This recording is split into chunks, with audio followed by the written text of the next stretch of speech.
안녕하세요. 토요미스테리 디바제시카입니다. 2004년 11월 17일 낮 2시 30분 일본 나라시에 살고 있던 28살 여성은 집으로 가는 걸음을 재촉합니다. 이 시간쯤이면 보통 7살 된 딸이 이미 학교를 끝내고 집에 와서 엄마를 기다리고 있기 때문인데요. 현관문을 열고 들어서면서 엄마 왔어! 라고 외쳤지만 예상과 달리 집안은 정막만 가득했습니다. 그녀의 딸은 당시 초등학교 1학년이던 아리야마 카에데예요. 아직 저학년이라 낮 1시 정도쯤이면 귀가를 하는 스케줄이었죠. 카에데가 다니는 학교는 집에서 아이 걸음으로 한 30분 정도가 소요되고요. 그래서 엄마는 1시간 전쯤인 1시 40분에 이미 딸과 한 차례 통화를 한 상황입니다. 이때 카에데가 아주 밝은 목소리로 엄마 나 집에 가고 있어. 운동장에서 오느라고 늦었어. 이제 집에 가서 자전거 탈 거야. 라고 말했어요. 그런 애가 지금 2시 반인데 왜 집에 없는 걸까요?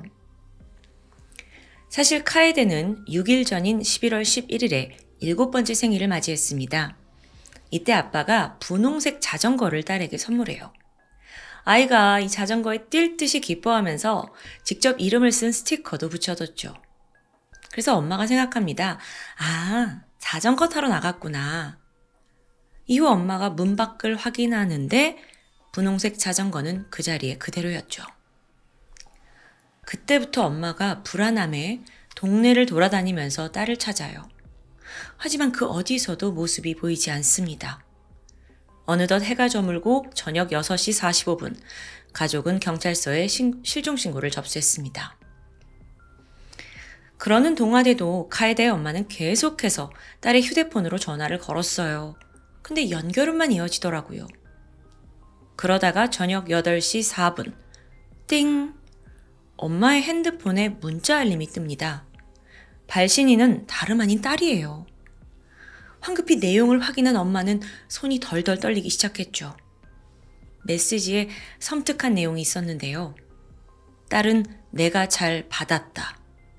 거기에 사진까지 한 장 첨부되어 있습니다. 몸이 축 늘어진 딸 카에데의 모습이었죠. 다시 그로부터 2시간 반이 지난 밤 11시 45분, 이번에는 딸 휴대폰으로 먼저 전화가 걸려왔어요. 딱 받아보니까 상대가 아무 말도 하지 않는 거예요. 그냥 끊어요. 그리고 나서 3분 뒤에 이번엔 낯선 남성의 목소리가 들렸죠. 잘못했습니다. 짤막한 이 한마디를 끝으로 전화는 끊어지고 맙니다. 엄마가 바로 전화 다시 걸었지만 휴대폰은 완전히 꺼진 상태였어요. 부모는 정말 속이 타들어가는 듯 하죠. 한편 자정이 지나서 밤 12시 6분입니다. 이번엔 나라 경찰서에 또 다른 신고가 접수돼요. 논밭 옆 또랑에 웬 소녀가 누워있다는 제보더라고요. 또 하필 거기는 카에데 학교에서 그리 멀리 떨어지지 않은 곳이었고요. 다만 좀 북적한 주택가에서는 좀 떨어진 인적이 드문 지점입니다. 수상함을 감지한 경찰이 곧장 출동을 했고 거기서 인정하고 싶지 않은 현실을 마주합니다. 싸늘한 카에데의 시신이 발견된 겁니다. 당시 아이는 하교 당시 입고 있던 옷차림 그대로였고요. 그런데 다만 아이의 책가방과 휴대폰은 발견되지 않았죠. 부검 결과 사인은 익사로 판명됩니다. 하지만 시신이 있던 도랑에서는 거의 물이 흐르지 않아요. 또한 여기서 사망을 했다면 폐에서 진흙 같은 이물질이 나와야 하는데 전혀 그렇지 않았고요. 그래서 이걸 토대로 수사팀은 범인이 욕조 같은 곳에서 피해자를 익사시켰을 것이다 라고 추정을 하게 됩니다. 부검 결과 또 한 가지 끔찍한 점이 있었는데 아이의 치아 상당분이 부러져 있었어요. 도대체 얼마나 끔찍한 일을 당한 걸까요? 여기서 잠깐 카에데에 대해서 알아보면 아이는 평소 춤추는 걸 좋아하고 또 어린 여동생을 잘 돌봐주던 착하고 발랄한 소녀였습니다. 카에데의 조부모님이 가게를 운영하셨는데 손님들이 막 오잖아요. 그러면 먼저 가서 어서 오세요 라고 인사를 할 만큼 무침성도 좋고 또 예의 바른 아이였어요. 한 번은 길을 가다가 연세가 좀 지긋하신 할머니가 무거운 짐을 낑낑 들고 가시니까 막 먼저 달려가서 제가 들어드릴까요? 하고 어른처럼 말을 걸기도 합니다. 그런 카에데가 너무도 끔찍한 모습으로 사망한 채 발견된 거죠. 부모 마음 찢어집니다. 시신이 발견되고 경찰은 즉각 수사본부를 세웠고요. 범인을 찾기 위해 촉각을 곤두세웠죠. 불행 중 다행으로 범인을 추정할 만한 몇 가지 단서들이 있습니다. 먼저 엄마에게 보낸 그 카에데 사진이에요. 아이가 이 사진에서 가정집으로 보이는 침대에 누워있더라고요. 근데 그 베개에 영어로 스펠링 MO라는 알파벳이 있었습니다. 근데 다시 이걸 정밀 분석해보니까 이게 MO가 아니라 타운, TOWN이란 글자가 거꾸로 뒤집힌 채 찍힌 것으로 확인됐습니다. 그래서 경찰이 이 디자인을 판매한 업체를 수소문해요. 거기에 더해 카에데의 옷을 감식했는데 거기서 누군가의 머리카락이 발견됐죠. DNA 분석을 통해서 이게 B형 성인 남성의 것임을 밝혀냈고요. 경찰은 동시에 마지막으로 잡힌 카에데의 휴대폰 신호를 추적합니다. 카에데의 휴대폰으로 범인이 전화를 걸어왔으니까요. 그 결과 아이의 학교 그리고 집, 여기서 멀리 떨어지지 않은 기지국에서 신호가 잡히더라고요. 하지만 이게 또 정확한 위치를 알긴 힘들었어요. 그래서 일단은 이 지역을 중심으로 목격자가 있는지 탐문에 나섰죠. 그러다가 마침 카에데와 같은 초등학교에 다니던 2학년 학생 2명의 아주 중요한 진술을 찾아냅니다. 오후 2시쯤이었어요. 카에데로 보이는 그 인상착의의 아이가 누군가의 차에 올라타는 걸 봤다는 겁니다. 또 이때 운전석에 있던 남자가 30대 전후인데 안경을 쓰고 있었대요. 아주 중요하죠. 그런데 여기서 두 아이의 진술이 일치하지 않는 부분이 생겨요. 한 아이는 차 색깔이 흰색이었다라고 말하고요. 다른 아이는 남색이었대요. 아무래도 어린아이들이라 좀 기억이 다소 왜곡됐을 수도 있어요. 사실 경찰 입장에서는 처음 수사를 시작할 때만 해도 범인이 돈을 노리고 이 아이를 유괴했을 거다라는 쪽으로 무게를 실었습니다. 근데 지금 여태까지 범인이 금전 요구를 한 적이 없어요. 돈은 아니라는 거잖아요. 게다가 앞서 목격담에 따르면 카에데는 누군가의 차량에 스스로 탑승했고요. 그렇다면 이게 지인에 의한 원한 범죄인가 싶었어요. 또 생각해보니까 휴대폰 신호가 이 마을 인근에서만 계속 잡힌 것도 좀 신빙성을 더했고요. 하지만 이 모든 건 정황과 추정일 뿐입니다. 안타깝게도 수사는 거기서 더 이상 진전되지 못해요.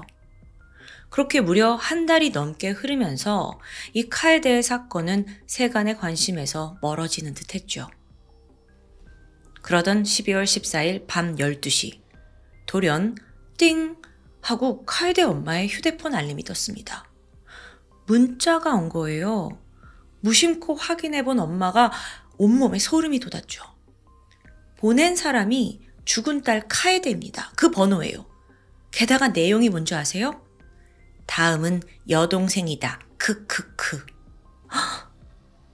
게다가 이번에도 사진이 첨부되어 있었는데 그 사진은 전에 보냈던 그 카에데의 사진과 또 여기에 아이폰에 저장되어 있던 카에데 여동생의 사진입니다. 와, 그러니까 범인이 휴대폰 사진첩 보다가 여동생이 있다는 걸 알아내고 보낸 것 같아요. 부모는 얼마나 놀랐겠어요. 완전 공포에 휩싸였죠. 경찰이 즉각 이 사실을 알렸는데요.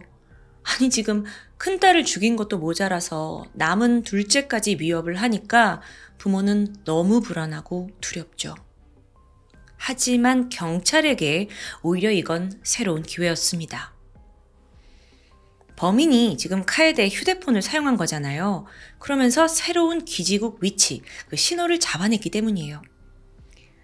이때부터 또 경찰이 카에데의 집과 학교 또 그 문제의 기지국 위치를 딱 점을 찍어두고 그 이동 경로 사이에 수상한 사람이나 차량이 없는지 실종 당일의 CCTV를 샅샅이 분석했죠. 상당한 작업이었습니다. 그런데 드디어 공통적으로 등장하는 차량 한 대가 떠오릅니다. 그건 바로 일본의 제조사 토요타에서 만든 소형 세단 코롤라라는 이름의 녹색 승용차였어요. 자, 이 차량이 실종 사건 당일날 카에데의 하굣길 루트에서 포착됩니다. 근데 특이한 점이 있다면 동네를 이렇게 천천히 주행을 하다가 갑자기 급하게 유턴을 하더라고요. 물론 이것만으로 이게 범인의 차라고 보긴 힘들잖아요. 심지어 앞서 목격자들이 말한 그 흰색, 남색 차도 아니었고요. 근데 그런데도 여전히 이상해요. 이 차량이 또 용의자의 거주지로 특정되는 그 기지국 인근에서도 반복적으로 목격되고 있다는 점이었죠.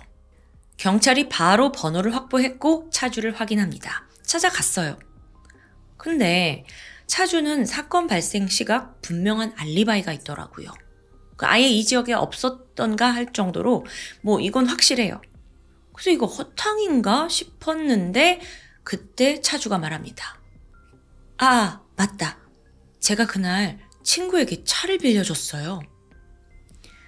경찰은 눈이 번뜩였고요. 바로 그 친구가 누구냐 신상 정보를 받아냅니다. 자, 동시에 카에데의 휴대폰 통신 기록도 분석하고 있었어요. 그러자 최근에 아이의 휴대폰을 통해서 등록되지 않은 어떤 번호로 또 문자가 전송된 사실이 드러납니다. 근데 그 시점이 이미 카에데가 사망한 시점이에요. 그러니까 범인이 누군가에게 문자를 보낸 증거가 될 수 있겠죠. 그렇게 지금 이 두 개의 증거가 모두 가리키는 한 인물이 등장합니다. 바로 코바야시 카오루였어요. 앞서 코롤라 차주의 친구죠. 그는 36살 남성인데 이 지역의 한 신문회사에서 배달원으로 근무를 하고 있더라고요. 이제 거의 다 잡은 거나 마찬가지예요. 2012년 12월 30일 경찰은 그가 다니던 신문소를 급습했고 체포 작전을 펼칩니다. 아니 근데 사무실에 딱 들어서자마자 아주 당황스러운 상황을 맞닥뜨려요. 여기가 신문소잖아요. 그러니까 신문 꾸러미가 여기저기 있었는데 아니 하필 그날 신문 일면에 대문짝만하게 이런 기사가 실려 있었습니다. 나라 초등학생 여아 살인 사건 범인 체포 코앞에.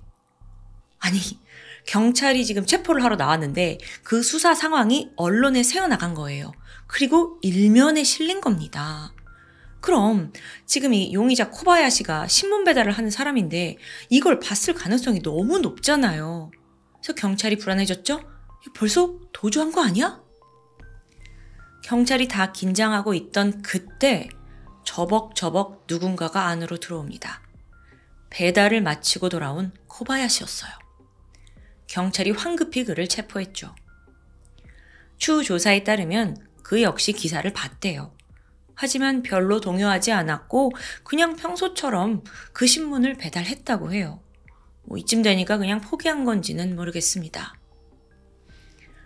어쨌든 이어서 경찰이 코바야시의 집 수색을 진행했습니다. 그런데 안에서 더 끔찍한 것들이 쏟아져 나와요.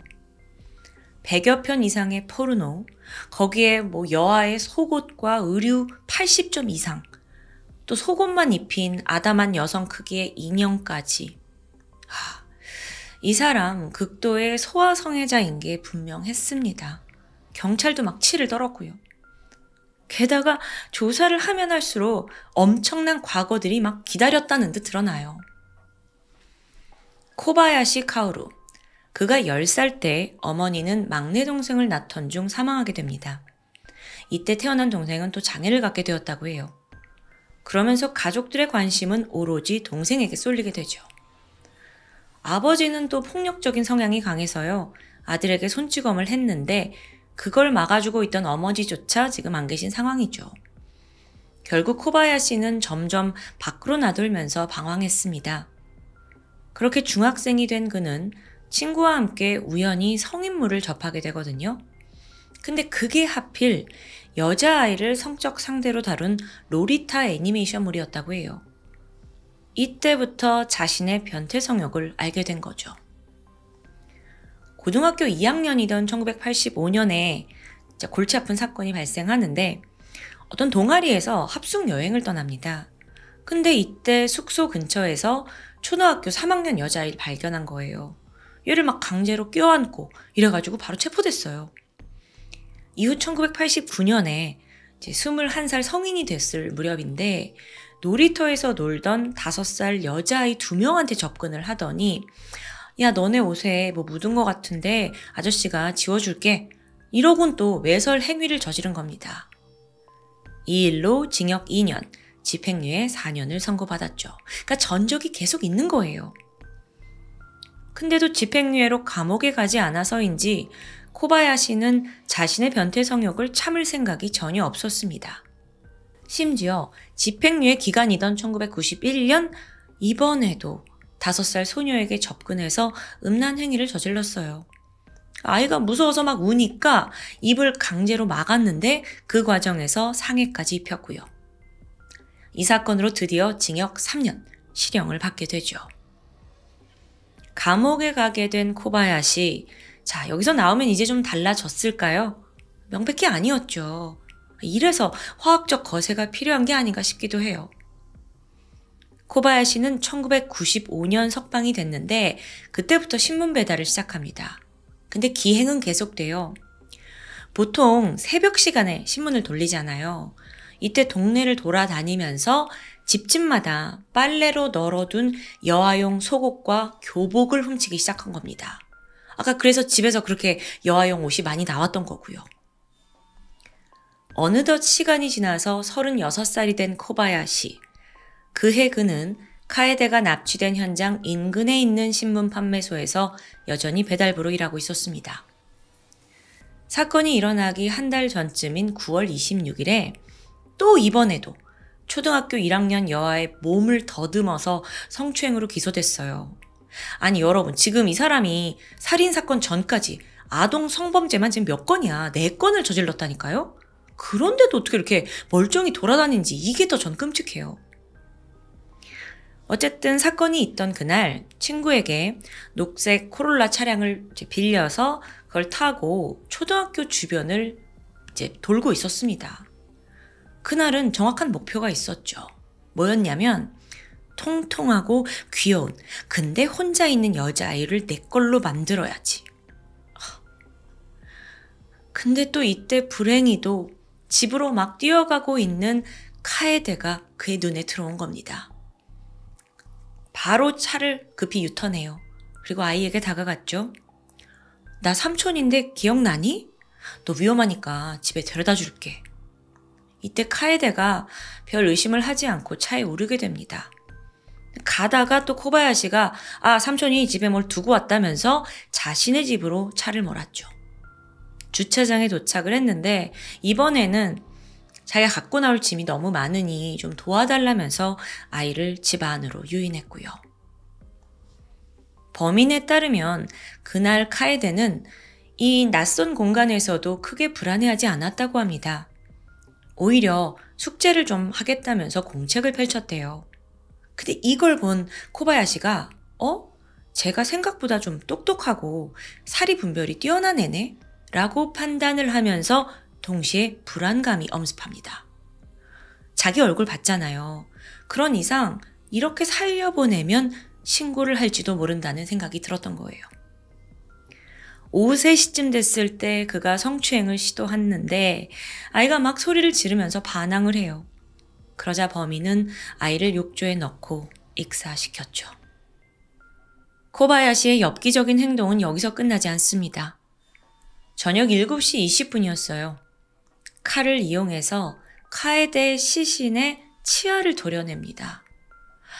그 이유는 너무 역겨워서 여기서는 생략하도록 하겠습니다. 자, 이쯤 되니까 납치했고 살인했어요. 근데 애초에 지금 이게 돈이 목적이 아니잖아요. 근데 왜 카에데 엄마에게 문자를 했을까요? 이 질문에 그의 대답은 그야말로 황당합니다. 카에데를 자기 것으로 만들었으니 세상을 시끄럽게 하고 싶었대요. 그러니까 범행에 성공했다는 그 어떤 만족감과 함께 우월감을 뽐내고 싶었던 것 같아요. 그리고 사건 한 달 뒤에 동생을 노린다, 크크크, 이런 문자를 보낸 것도 이유는 같습니다. 당시 사람들의 관심이 좀 시들해졌으니까 일부러 유가족을 자극한 거예요. 그것도 모자라서 카에데의 휴대폰으로 찍어둔 시신의 사진을 자기 휴대폰으로 옮겼고요. 이걸 나중에 보니까 무슨 술집 종업원한테 막 자랑하듯 보여줬대요. 근데 사진 보여줄 때도 이런 끔찍한 사진이 유출됐다. 나도 토할 것 같다. 가증스러운 모습을 보였고요. 검거된 코바야시는 살인 및 납치, 강제추행, 시신 훼손까지 총 8개의 혐의로 기소됩니다. 이게 이 사람이요, 도저히 제정신이 아닌 것 같아요. 그래서 그런 판단하에 정신감정도 진행이 되었는데요. 결국 반사회성 인격장애와 소아성애 판정이 내려졌죠. 결국 2006년 9월 나라지법은 코바야시에게 사형을 선고합니다. 그런데 여러분, 여기서 또 소름 돋는 일이 있어요. 사형 선고를 받은 직후 코바야시가 자기 자리로 돌아가면서 이제 걷게 되거든요. 근데 이때 방청석을 보면서 씩 웃는 거예요. 또 손으로 작게 V자를 보이기도 했고요. 완전 미친놈이에요, 미친놈. 결국 2013년 2월 오사카 구치소에서 그의 사형이 집행되었고요. 소아성애자 살인마는 이 세상에서 말끔히 사라졌습니다. 사건이 벌어지고 어느덧 20년 가까이 흐른 2023년에 이제는 머리가 희끗해진 카에데의 아버지가 자신의 회고록을 공개합니다. 그 안에는 딸의 실종과 사망, 그리고 범인을 잡기까지 처절했던 유가족의 그 고통 어린 심정이 담겨 있었죠. 그는 지금까지도 딸을 지키지 못한 후회로 살고 있다고 전했습니다. 또한 카에데의 사건이 사람들에게서 잊혀지지 않았으면 좋겠다라는 바람을 전했어요. 회고록에 적힌 아버지의 말을 마지막으로 오늘 사건을 마칠까 합니다. 슬픔과 고통은 시간이 해결해 주지 않습니다. 그저 더 이상 아이들이 피해를 입지 않는 사회를 진심으로 바랍니다. 지금까지 토요미스테리 디바제시카였습니다. 안녕하세요. 토요미스테리 디바제시카입니다. 중국 항저우 외곽에 위치한 도시 춘안. 2019년 7월 8일 이곳 경찰서로 고령의 할머니가 다급하게 들어옵니다. 자신의 손녀가 납치된 것 같다면서 불안에 떨고 있어요. 아니, 그런데 이야기를 좀 들어보니까 이게 일반적인 납치가 아니에요. 강압이 없는, 심지어 안면이 있는 사람들이 데려갔다는데요. 일단 이 할머니는요, 할아버지와 함께 춘안의 한 호텔 근처에서 과일 노점상을 하고 있었습니다. 동시에 9살 된 귀여운 손녀 장쯔신을 이 조부모가 도맡아 키우고 있었죠. 종종 노점상에 아이를 데리고 오기도 했었는데요. 5년 전 장쯔신의 부모는 별거를 했고 이후 엄마는 연락이 완전 끊긴 채 아버지 장주는 집을 떠나 다른 곳에서 직업을 찾았습니다. 멀리 있으니까 별 수 없이 아이는 할머니 할아버지 손에서 키워졌던 거예요. 이 9살 장쯔신은 아주 밝고 활달한 성격으로 성장했습니다. 특히나 사람을 참 좋아했다고 해요. 그래서 낯을 가리지 않아서 누구와도 금세 어울렸고요. 그러다 딱 보름 전입니다. 할머니가 운영하던 노점상에 새로운 단골 고객이 생겼어요. 이들은 바로 옆 호텔에 투숙하고 있던 중년 커플인데 거의 매일같이 노점에 들려서 과일을 사니까 점점 안면을 트게 된 거죠. 특히 이들은 조부모 곁에서 혼자 놀고 있던 장쯔신을 아주 예뻐해 줬는데요. 이 커플에 대해서 좀 얘기해보자면 당시 춘안에 온 지는 보름 정도 된 상태인데 원래 항공 스케줄대로라면 7월 6일자 비행기로 다른 지역에 갈 생각이었습니다. 그런데 무슨 일인지 돌연 춘안에 더 머물겠다 하고 스케줄을 변경하게 돼요. 그러면서 커플이 호텔을 나와 좀 더 장기간 투숙할 만한 장소를 찾고 있던 중 노점상을 하던 이 할머니 할아버지에게 혹시 방이 좀 남는 게 없냐, 방을 좀 빌릴 수 있냐라고 묻게 되죠. 또 마침 이 집에 빈 방이 있었던 겁니다. 노부부 입장에선 돈도 벌 수 있는 좋은 기회고요. 그래서 6월 29일부터 이 낯선 커플, 노부부, 그리고 손녀 장쯔신까지 모두 한 집에 머물기 시작했죠. 그리고 다시 이틀 정도가 흘렀습니다. 이들은 노부부에게 뜻밖의 제안을 하게 돼요. 이 9살짜리 장쓰신을 자기들이 데리고 대도시 상하이 여행을 다녀오겠다는 이야기입니다. 그래서 왜 그러냐, 왜 데려가려 하냐 이유를 들어보니까 거기서 아주 중요한 결혼식이 있는데 너무 귀여운 이 아이가 화동을 맡아주면 너무 좋을 것 같다라는 설명이었죠. 아니 아무리 그래도 이 춘안이라는 곳에서 샹하이까지는 180km가 떨어진 좀 먼 곳이에요. 낯선 곳이고요. 근데 9살짜리 손녀를 낯선 부부 손에 보낸다는 건 좀 영 찝찝하잖아요. 아이의 아버지 또한 전화로 이걸 듣고는 크게 반대했습니다. 그래도 정 가야겠다면 할아버지와 동행을 해야 된다라는 단호한 입장이었죠. 한편 부부의 의지도 대단합니다. 아니 할머니 생각해보세요. 이 작은 마을에만 살던 애가 대도시 상하이를 구경하는 일생일대의 기회라고요. 잊지 못할 추억이에요. 막 이렇게 갖가지 말로 노부부를 구슬리는 거예요. 그러면서 정 우리를 믿지 못하겠다면 신분증을 맡기고 떠나겠다라고 제안합니다. 또 여행 내내 아이의 사진과 영상을 매일매일 찍어 보내기로 약속하고요. 정말 끈질긴 설득이었죠. 이쯤 되니까 노부부도 마음이 흔들립니다. 아니, 설마 뭐 신분증까지 주고 갔는데 별일 있겠냐 싶은 거예요. 또 세상이 워낙 발전했으니까 혹시 무슨 일이 있더라도 CCTV로 금세 아이를 찾을 수 있을 거라는 생각도 들었습니다.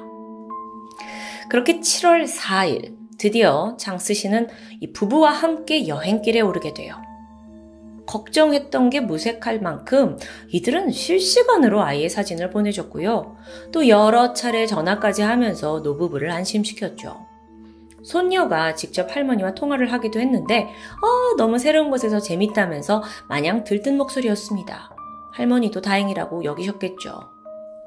하지만 시간이 흘러 아이가 집에 돌아오기로 한 7월 6일 장쓰신은 돌아오지 않았습니다. 당시 이들 커플은 중국 내 메신저인 위챗을 사용하고 있었고 그걸 통해 여행 사진을 공유했다고 해요. 아버지 장준도 이 커플 친구 추가하고 딸 사진을 계속 확인하고 있었고요. 하지만 아이가 지금 돌아오지 않았잖아요. 그래서 바로 위챗을 통해서 커플에게 연락을 취했죠. 근데 이때 돌아온 답은 어떡하죠? 저희가 기차표를 살 돈이 부족해요. 너무 황당한 핑계를 대는 거예요. 그래서 아버지가 그럼 내가 당장 그쪽으로 가서 아이를 데리러 오겠다 라고 막 이제 얘기를 하는데 이때 서늘한 답변이 돌아왔습니다. 만약 당신이 여기에 오면 우리는 빨리 돌아가지 않을 거예요. 그런데 당신이 안 오면 오늘 밤까지 돌아갈게요. 우와, 이게 졸지에 아이를 인질로 잡히게 된 상황이에요. 근데 아버지 입장에서는 이 문자가 그러니까 너 좀 가만히 있으면 내가 오늘 저녁에 아이 데리고 갈게 이렇게 해석될 수도 있잖아요. 그래서 하루를 더 기다렸고 다음 날인 7일 오후 5시 커플이 저희 휴대폰 배터리가 없어요. 핸드폰 화면을 캡처한 걸 보낸 게 마지막 연락이었고 이후 연락이 두절됩니다. 만난 지 며칠밖에 되지 않은 낯선 커플 손에 아이를 보냈고 더 이상 소식이 없는 불안한 상황. 가족들은 즉각 경찰에 신고했죠. 그리고 동시에 인터넷을 통해 장쓰신의 사진을 공개하면서 실종 사실을 알렸습니다. 만 9세, 키 130cm 정도의 약간 통통한 체형, 긴 따은 머리를 하고 붉은 뿔테 안경을 쓴 아이를 찾고 있습니다. CCTV에 따르면 실종된 날에는 치맛단이 녹색인 원피스를 입었고요. 또 회색 샌들을 신고 있었고요. 자, 여기서 무엇보다 궁금한 건 아이를 데려간 이 커플의 정체입니다. 우선 그들이 주고 간 신분증은 가짜는 아니었어요. 당사자들입니다. 또 신원을 살펴봤더니 남성 용의자는 량모화, 43살로 이미 결혼한 상태였습니다. 일남일녀 자녀를 둔 아버지예요. 근데 특이한 건 그 함께 있던 여성이 아내가 아니라는 겁니다.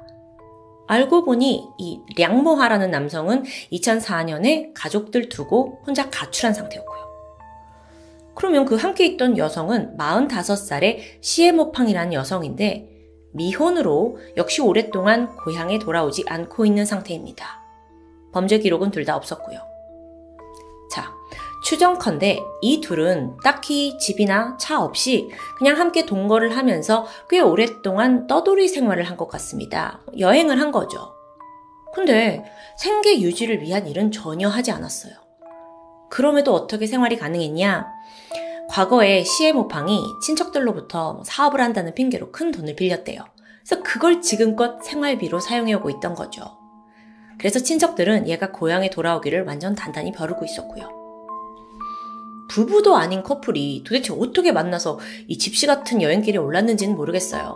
근데 기록상으로 봤을 때 이들은 무려 중국의 48개 도시를 곳곳 돌아다닌 게 드러납니다. 근데 일도 안 하고 언제까지 이렇게 살겠냐? 확인해보니까 사건 직전에 이들의 통장에 남아있던 돈은 32위안, 우리나라 돈으로 6,000원 정도밖에 되지 않습니다. 그런데 여러분, 경찰과 가족들은 이 점이 더 불안했어요. 혹여나 애가 너무 예뻐서 내 자식으로 몰래 데려가려고 한 걸 수도 있어요. 그런데 이 커플 자체가 전혀 안정된 가정을 이룰 사람들이 아닌 거예요. 그럼 도대체 애를 데려가서 뭘 어쩌라는 거냐고요. 일단 그 동기는 좀 제쳐두고 현재로선 커플과 아이의 행방을 찾는 게 급선무겠죠. 중국 공안이 CCTV와 또 여러 정보에 따라 행적을 추적했는데 먼저 이 커플은요, 춘안을 떠나 상하이로 가겠다는 말 자체가 거짓이었습니다. 아예 그쪽으로 가질 않았고 7월 4일 춘안에서 남쪽으로 떨어진 푸젠성 둥산 지역에 도착합니다. 여기서 이틀을 머물렀어요.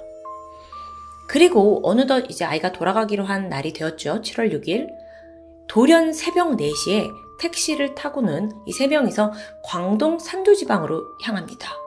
그리고 다시 오전 7시에 호텔에 들어갔죠. 그러다 다시 오후 1시 반에 택시를 타고 역으로 이동해요. 그 후 여러 역을 경유하고 밤 11시에 돼서 닝보시라는 곳에 도착해 역 인근 호텔에 투숙하고요. 참고로 이들이 막 이렇게 거쳐간 도시들은 모두 관광지로 유명한 곳입니다. 무슨 생각인지 동기는 뭔지 알 수 없지만 루트만 보면 애를 데리고 여행을 즐기는 것처럼 보여요. 하지만 이게 과연 단순한 여행이었을까요? 다음 날인 7일 오전, 셋은 호텔에서 나와서 미리 예약한 택시를 탔습니다. 그리고 이때부터의 행적은 그 택시 기사를 통해서 알 수 있어요. 목적지는 인근에 위치한 해상 만리장성 수목원. 하지만 막상 도착을 해보니까 여기 이렇게 바다가 안 보여요. 그래서 불만을 터뜨립니다. 그래서 같은 택시를 타고 이 다음에는 거기서 40km 정도 떨어진 호수 동천호로 향하게 되죠. 오후 2시쯤 도착을 했고 기사가 이들을 내려주는데 머지않아 또 전화가 왔어요. 여기 말고 좀 다른 데로 가주세요. 이번엔 70km 떨어진 샹샤년 해안의 쑥란산 관광지로 가고 싶다는 겁니다. 그렇게 도착한 시각은 오후 3시였고요. 그나마 이들의 행적을 이렇게 기사님이 자세히 알고 계셔서 다행이죠. 근데 생각해보세요. 이렇게 바다와 호수, 산, 커플이 다양한 곳을 둘러본 데는 이유가 있었습니다. 정말 소름 돋는 이유였죠. 어쨌든 세 사람이 차에서 내려서 남쪽 모래사장까지 한 1km 정도 걷게 돼요. 그리고 오후 4시 30분 이 해안에서 동쪽 해변까지 가는 배를 또 타게 됩니다. 이때 선원이 그날의 마지막 손님이었던 이 세 명을 분명히 기억하고 있었어요. 천진난만한 여자아이와 부모와 함께 아이스크림 먹고 있었다는데요. 이때의 장스 씨는 앞으로 벌어질 일에 대해 아무것도 몰랐던 거죠. 저녁 7시, 드디어 CCTV에 커플과 함께 장스신이 쑥란산 관광지구에 들어가는 모습이 포착되었습니다. 다행히 그 관광지구 안에서도 셋을 목격한 사람이 있어요. 가방을 든 성인 남자가 어린아이를 업고 있었다는데요. 즐거워하는 모습으로 봐서 학대의 정황은 없었던 것으로 보였죠. 하지만 그로부터 3시간이 지난 밤 10시, 관광지 입구 쪽 CCTV에 다시 모습이 포착됩니다. 그런데 이번에는 커플뿐이었어요. 9살 된 장스신의 모습은 보이지 않는 겁니다. 애가 없어요. 이후 두 사람은 택시를 타고 그 같은 날 방문했던 동천호로 이동했는데 또 여기서부터 행적이 묘연했죠. 이후에 더 이상 모습을 보이지 않는데요. 여기까지 파악한 경찰은 즉각 동천호를 수색합니다. 그리고 그곳에서 끈으로 서로를 연결해둔 두 구의 시신을 발견하게 되죠. 바로 량모화와 시에모팡이었습니다. 이 호수에서 극단적 선택을 했던 건데요. 부검 결과 외상은 없었고요. 독극물도 검출되지 않았습니다. 둘은 그날 새벽 함께 술을 마신 뒤 외투로 줄을 만들어서 서로를 묶고 호수로 뛰어든 게 확인됩니다. 각종 여러 가지 경제적 문제를 해소하기 어렵다 보니 이런 선택을 한 정황이에요. 아니 그렇다면 아이는요? 아이는 분명 저녁 7시까지는 무사했어요. 스스로 걸어서 관광지구 들어갔죠? 하지만 그 이후에 무슨 일이 벌어졌는지, 지금 어디 있는지는 행방이 묘연합니다. 그러다가 3일 후에 극적으로 아이의 시민카드, 그러니까 중국 신분증 같은 게 샹사년 해안의 한 정자에서 발견됩니다. 이 정자에 이게 놓여져 있어요. 그래서 수색대가 이 해안 주변을 샅샅이 뒤졌죠. 아이는 없습니다. 그래서 혹시나 싶어서 그 민간 구조대 500여 명이 갈고리로 땅을 긁으면서 해저를 탐색했다고 해요. 하지만 아이는 여전히 없었고요. 그러다 7월 13일 12시입니다. 신분증이 발견된 정자에서 40km 꽤 떨어진 해역에서 한 선원이 바다에 떠있는 시신 한 구를 발견해요. 체구가 작은 여자아이였습니다. 그날 저녁 이 시신은 공식적으로 장스신이라는 게 확인되었고요. 사인은 익사입니다. 자, 그동안 발견된 CCTV, 목격자 증언, 또 이 실종 지역의 환경 특성을 종합해보면 아이가 실족사했을 가능성은 극히 드물어 보여요. 혼자 빠졌거나 이런 건 아닌 것 같다는 거죠. 용의자들이 아이가 잠든 사이 물에 빠뜨려서 범행한 것으로 추정되는데요. 이게 자기 자식도 아니고 이게 무슨 일이에요. 끝까지 희망을 놓지 않았던 유가족의 슬픔은 이루 말할 수 없습니다. 아버지는 모든 게 내 탓이라고 하고 또 가깝게서 아이를 키우던 조부모는 내 잘못이다 자책하고 다들 눈물 바다였죠. 이 사건은 도무지 동기도 과정도 쉽게 이해할 수 없는 아주 미스테리한 사건입니다. 그 용의자들이 자신들의 삶을 비관한 건 그럴 수 있어요. 근데 엉뚱한 아이는 왜 데려가죠? 완전 남의 가족을 산산조각 내고 자기들은 그냥 세상 떠난 거예요. 애도도 아까울 정도죠. 여기에 대해 중국 네티즌들 사이에서는 혹시 범인들이 어떤 사이비 종교, 그러니까 아이를 제물로 바치는 이런 것과 관련된 게 아니냐라는 추측이 있기도 했습니다. 수사 결과 두 사람과 사이비 종교와의 연관성은 확인되지 않았고요. 정말 너무 비극으로 끝났죠. 그러면서도 미스테리 그 자체로 남아버린 9살 여하 납치 사망 사건. 너무 그저 순수하게 대도시 구경을 하고 집에 잘 돌아올 거라고 믿었던 조부모를 탓해야 하는 걸까요? 아니면 아이를 좀 더 세밀하게 직접 돌보지 못한 부모를 탓해야 하는 걸까요? 아니죠. 더 정확히 이 사건의 범인은 이기심으로 가득한 그 문제의 커플입니다. 다시 한번 이들에겐 애도조차 아깝다는 생각이 드네요. 지금까지 토요미스테리 디바제시카입니다.